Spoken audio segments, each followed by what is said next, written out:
Hello and welcome, this is Rooflemonger, and this will be my very first tips and tricks guide for Street Fighter V Arcade Edition, and we're going to start off with Sakura. So in this guide, I'll be going over some quick tips, covering some special properties about Hadokens I want to talk about, her V-skill, V-trigger, and some notable normals. So without any further ado, let's get into it. So our first section here, quick tips, I'm just going to quickly go over a couple of things here. And the first of those is that she has an unmoving tick throw in Crouching Light Punch. So if we see here, I'm not going to move at all. If I just do Crouching Light Punch, I go for a throw, I get a throw.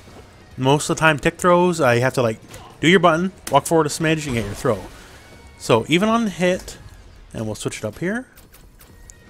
So hit, on block, or even on counter hit, and we'll switch that back up here.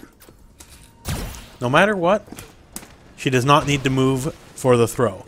So the fact that she has the unmoving tick throw really opens up a lot of stuff because, you know, once you establish this is a thing, people are going to want to tech, and once they start teching, you can shimmy, and she has two great shimmy buttons in Crouch Medium Kick and Standing Fierce Punch, as they're both special cancelable, and you can get a bit of range there. So just, you know, handy little knick-knack there. Unmoving tick throws are pretty strong in this game. Not many characters have them. So the fact that she does is, you know, kind of in her favor. Now keep in mind here for the counter hit one, if you're a little further away, you know, you do have to be right beside him. Otherwise it's going to miss, but just keep it in mind. The next thing I would like to talk about is, to me, the importance of ending your combos in the corners with a Shoryuken. So if you have like the big, you know, super setup, V-skill, V-trigger setup, whatever, go for it, absolutely. But all three versions, the light, medium, heavy, all have the exact same Okazame options in that if you whiff stand medium, or stand light kick rather, and go for crouch medium, it'll beat both quick rises and back rolls. Now I go over this a bit in the Okazame guide, but just the fact that you can just keep looping into it like forever, and they can't get past it, because normally the way the wake up system works, you know, you have to guess which wake up they're going to do, quick rise or back roll, and go accordingly. And this blows up both setups. So the damage isn't going to be huge, but the fact that your pressure never ends, you're eventually going to force them to submit to blocking. And of course, you know, as always, once you've conditioned them to block, that's when you can start throwing for throws. You can go for overheads, you know, whatever have you. But the fact that she can easily cover both setups in the corner is very, very, very big. Now, on that Okazame note, also in the video I made stuff about her crush counter sweep. Now, it's actually even got better than I knew originally when I made that video.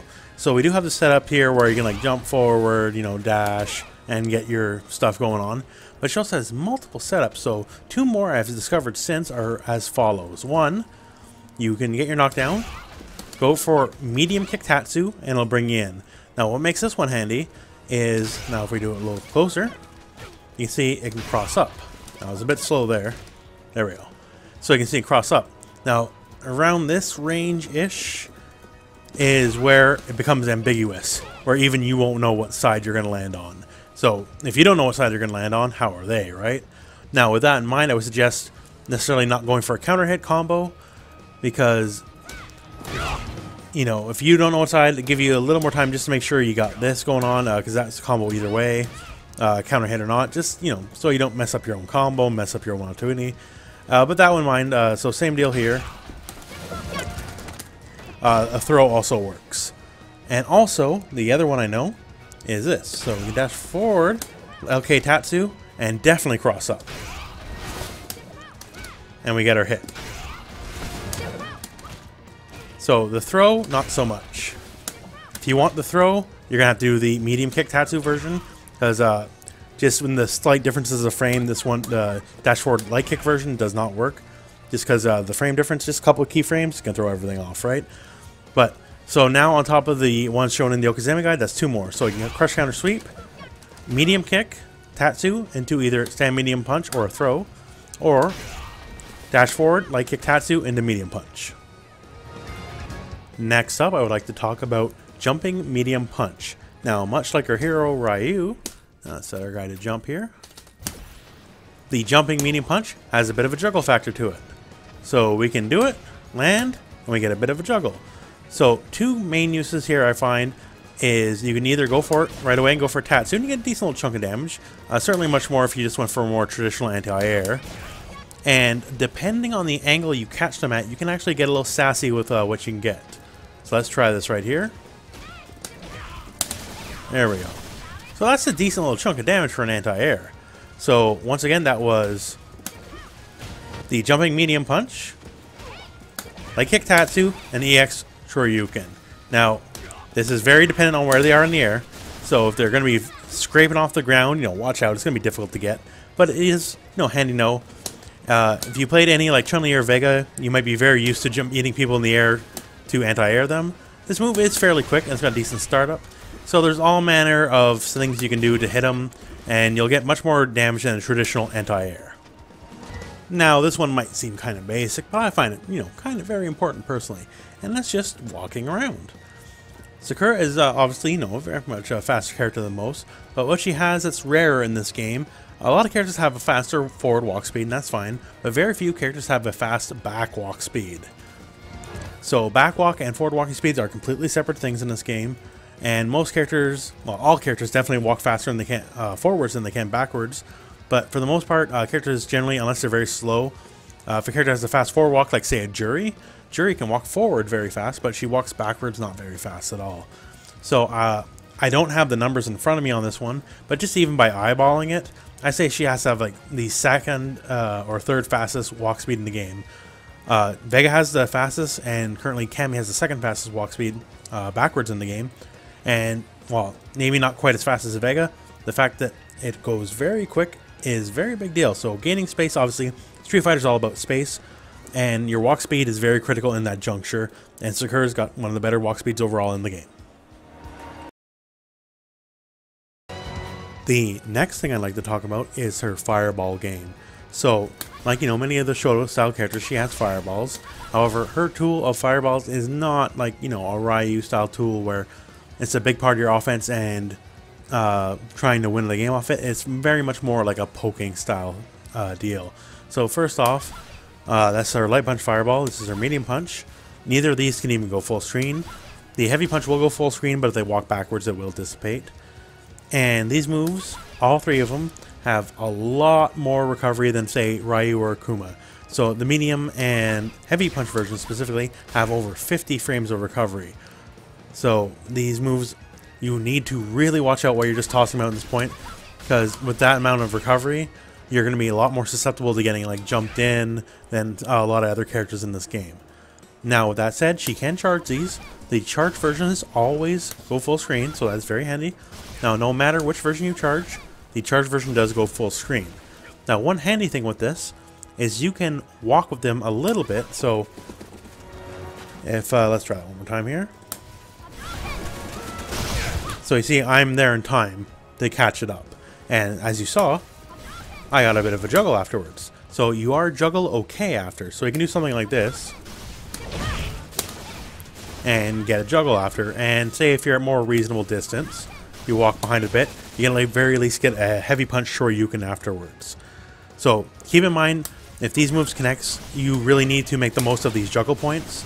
Because if you're not, you're leaving damage on the table. Now, another thing to mention is that she also has anti-air versions. And just like the grounded versions, they can be held. So, for her crush counter back heavy punch combo, it is one of the more damaging crush counter combos she has to make use of that aerial Hadoken. But otherwise, don't get too greedy with it, because once again, you know, slow recovery. It can't really hit people standing. Other than like right roughly around here. If you're even a little bit further away, it's going to whiff, and they're going to be walking and do whatever you want. So don't go and think it's like Goken in Street Fighter 4. It's not quite the same, unfortunately. But these are just some notes I want to bring up. And one final thing here. The move is -8 on block. So let's turn on block. So if you're trying to go for like a traditional block string with the fireball, the pushback's pretty decent. So a lot of characters can't touch you from there, but that's not everyone. So someone like Abigail, he can easily just jab check you every time. So every time you toss out a Hadoken that close, you're going to get punished. So you really need to watch that spacing. So it's just a quick thing to keep in mind. If you're going for like, you know, crouch medium kick fireball, -8 here, it's basically safe. against pretty much everyone unless they're gonna burn a bar. Like Chun-Li could EX bird kick punish you, or not bird kick, but lightning leg punish you from here. But that's her, that's not everyone. But just please keep in mind, it's quite negative. So don't just go willy-nilly with fireballs up close, because you can and will get punished for it. So let's talk some notable normals. First up, I do want to mention what I consider her best pound for pound normal, the standing heavy kick. So this guy has a lot of range. Now, not quite maybe Birdie, Abigail, Chun-Li range, but a lot of range compared to most of the cast, to be sure. And that a lot of people are not going to be able to compete with that, and they have to do something a little more drastic to get in, like a jump or a dash in. So it has 12 frame startup, so for a heavy punch, considering it has a crush counter, or a heavy kick rather, it's fairly decent startup, and it is -4 on block, meaning unless you do it point blank in the foe's face, it's basically safe. So with this, you can bully quite a bit. This space right here is going to be hard to contest for a lot of characters because you can just toss this guy out, and at that range, if it hits, crush counter time. If not, well, it's -4 and there's no real punish from that range. So after further crush counter, you can get that kind of combo. So it's not a lot, it's a little over 200. So it's not quite like, 300 plus like Urian used to have from that range, but it's still serviceable. Now closer up, if you do hit it closer up, you can walk forward a bit and go for back fierce punch. And that'll connect. And from there, you can go into a heavy punch Ryu and get a bit more damage that way. But this is basically her main footsie tool for just keeping people out. You'll do a lot of back and forth, and once you convince someone to do something a little more drastic, like jump, crouching heavy punch more than serves the job of dealing with people being very jump happy, as is very fantastic anti-air. Now the next notable normal I want to mention is another signature move here, and that's stand light kick. Now I know it doesn't look like much, just a light, right? 4 frame startups, -2 on block, so it's not too bad. Now the big thing here is this is one of the best whiff buffer moves in the game, where you're going to purposely try to whiff this move from, just outside of its max range, which is, for a light, fairly decent. So you want to whiff it right from roughly around here. And I'll turn my inputs on so you can see what I'm going to talk about here for a moment. So you see my inputs on here. So what you want to do is hit forward and light kick, and immediately buffer into the dragon punch motion using medium punch. So something like that. So if you whiff, nothing comes out. And make sure you don't get sloppy here. So I just kind of got sloppy and did down light kick instead. You don't want to do that. You definitely want that forward motion. Now, if they walk into your range while you're just tossing this out, and don't just keep matching it because, you'll get caught yourself, but just an every now and then thing. If they walk in the range, then all of a sudden, they're going to get hit by the medium punch dragon punch. And once again, please don't be slopping your inputs like I am, because then that'll keep happening. You definitely got to be a little more crisp. Definitely got to hit that forward. So as you're just kind of walking in space and out, and keep in mind, like I mentioned too, she has fantastic walk speed, especially that back walk speed. So she can kind of do this like Vega can, not a lot of other characters can. So just toss it out. Make sure you do it at a range it's going to whiff at, and only hit if they walk forward or if they hit a button, because otherwise, the medium dragon punch is not safe at all on block, and you're going to be in a world of hurt if it gets blocked. But as just a toss-out tool to check people, if they do something, it's great. Now, next up, I do want to mention her overhead. That's just forward medium kick. Now, a lot of people have overheads, but hers is fantastic in the range. So it's -7, so still very punishable, don't get me wrong, but just the range of this overhead is wacky, basically, compared to a lot of the characters. Like, you see how far away that's hitting from? That's just crazy. Like, and not only is the range very good, so it has a couple active frames here, and you can see here, if it hits right away, where the foot is, versus where it hits if it's a bit later in the animation. Now I'm trying to talk about it. I can't really seem to force it. But anyways, what I'm trying to talk about here is this move is also good, like basically literally stomping on people's toes. So if Ryu was to go like, his crouch medium kick, it can miss, and she can stomp his foot with it. So it's basically a footsie tool, like just like, her standing fierce kick or a crouching medium kick or something like that. You can use it as a footsie tool just the same. And yes, it is -7, that kind of sucks, but at the range you can kind of hit at, it comes a lot less dangerous, because like, that's -7 in this range, not much is going to happen. At least, character dependent, please keep in mind who you're fighting against, but just the fact that it's a footsie tool like anyone else, and a lot of people who want a footsie with crouching normals, this can come right over top and smack their feet and you get your hit, and that's pretty good. And the last thing I want to talk about is Hogasho. Now that's a V-trigger specific move. Now, I'll talk about V-triggers a bit later, but I do find this move very, very good. So first up, so it's done by just hitting the same V-trigger activation. And if you notice here, and this is on hit or on block, doesn't really matter, or on whiff or whatever, it does not use up any of your gauge. So you can keep doing this as long as you want, as long as you got gauge, and this move is fantastic. So 7 frame startup, so it's very quick.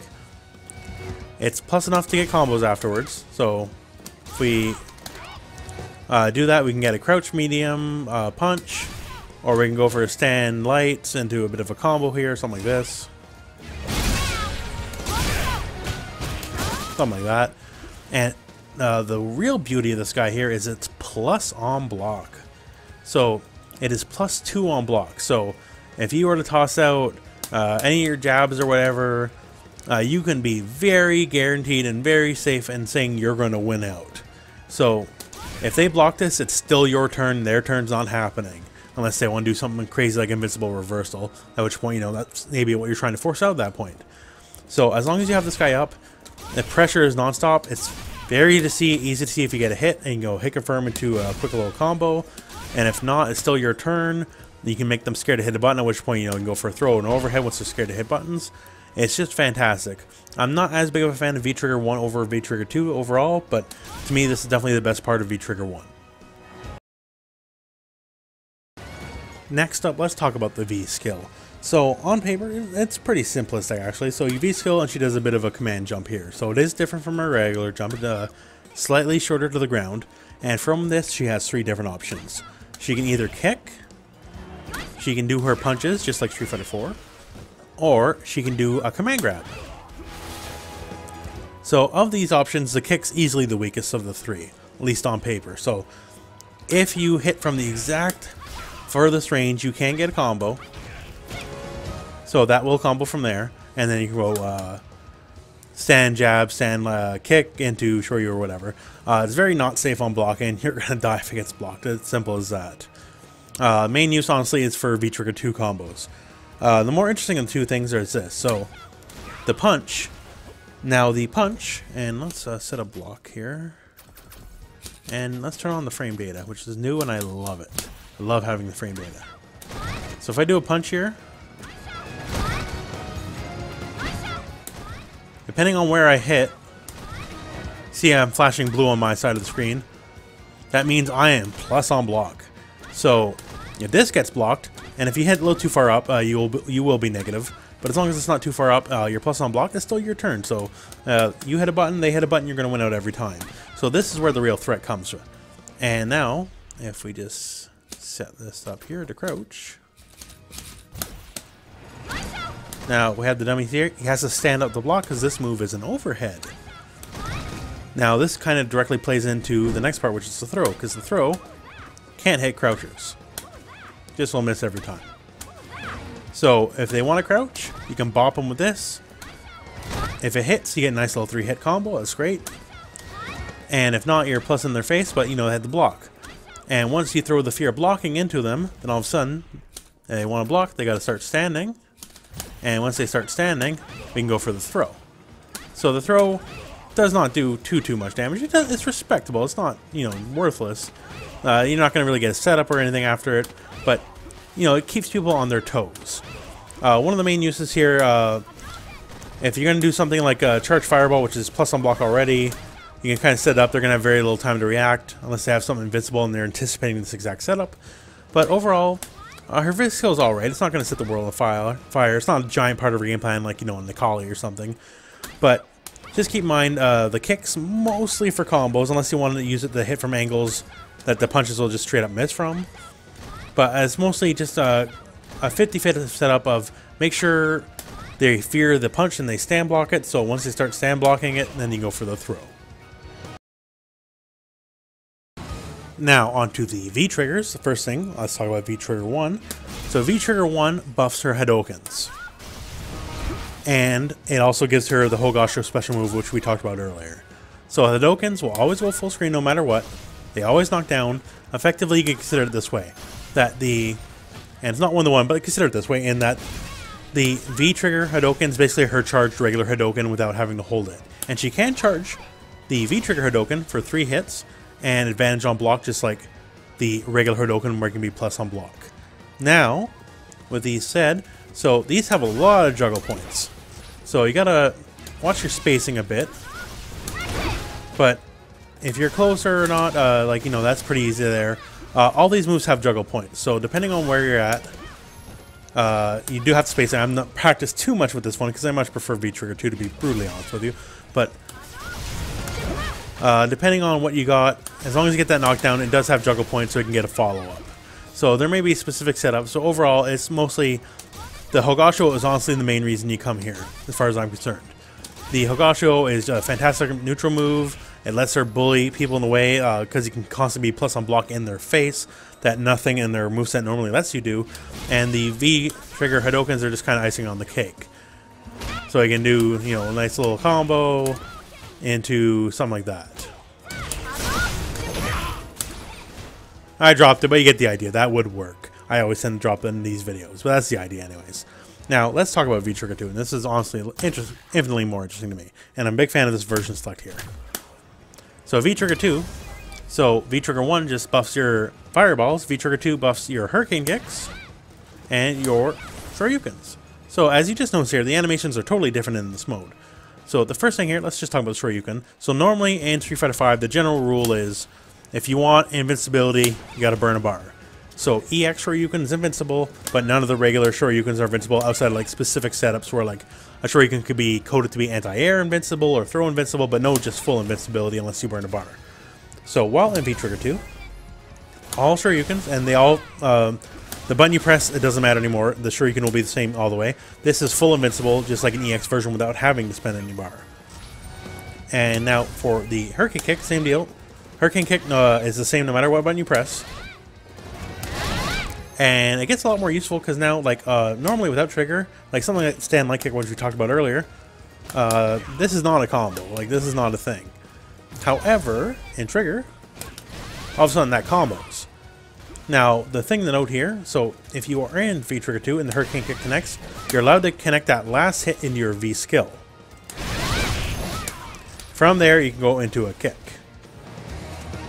So, let's just show you here an example combo. So the combo, what leads to this doesn't matter, but here's the general structure is you do your Hurricane Kick, you skill cancel, land, and go into the Shoryuken and get a hit. And just like any other Shoryuken, you can totally super cancel these, and you'll get your big flashy combo video combo in, right? So overall, generally speaking, you can get a lot of stuff off this. This is her big damage stuff. It's very easy to get. Now, if you want to get a little trickier, you can get something like that. That's harder to do. You're going to have to practice. It'll get you a smidge more damage. So, we did the V-skill and 2 reps of the punch, landed, and then went for our DP, versus the usual V-skill kick part of the combo. It's trickier, but it can be worth learning. And also, there's a lot of steps where you can just, you know, do the exact same thing I just showed you, land, and then you're just plus in front of their face. While you still have 2 thirds of your bar left over, which is, you know, quite handy to have. But overall, this is, it's not very tricky. There's going to be no mix-ups really with this. It's just straight up damage buff. But, you know, straightforward is not a bad thing. I'm always a big fan of straightforward personally. And so that's why I personally like V-trigger 2 more than V-trigger 1. So, in closing, I think she's quite a straightforward character. Straightforward's not a bad thing. Generally, she's going to try to, you know, bully you with the stand heavy kick, because that's pretty good. Maybe not so much against characters like Abigail, Birdie, or Chun-Li, because at that range, they're just going to be better than you at it, because that's where they live and breathe. That's where they want to be. And you got one button, and they got everything else. You know, they got a whole arsenal dedicated to winning at roughly this range. But for, you know, outside of those characters, she can definitely bully a lot of people, like someone like Ryu. This is the range, you know, it's hard for him to combat at this range because he can't quite reach with anything he has, and he has to take a risk. And a lot of characters are going to be like that. So, with that range, she can bully. But overall, She has a wickedly fast dash. Her walk speed's top tier. She's definitely an aggressively minded character. She's going to be quite straightforward and stuff like any Shoryu in the corner leads to easy Oki. So she's going to really bulldog you, and just stuff like with HP Shoryu, you know, that's decent screen carry any corner, any combo you're going to do. Like the old classic Street Fighter 4 style combos, you know, that's good screen carry. She's going to bring into the corner if she's winning, generally speaking. But overall, straightforward character. Very fun, though.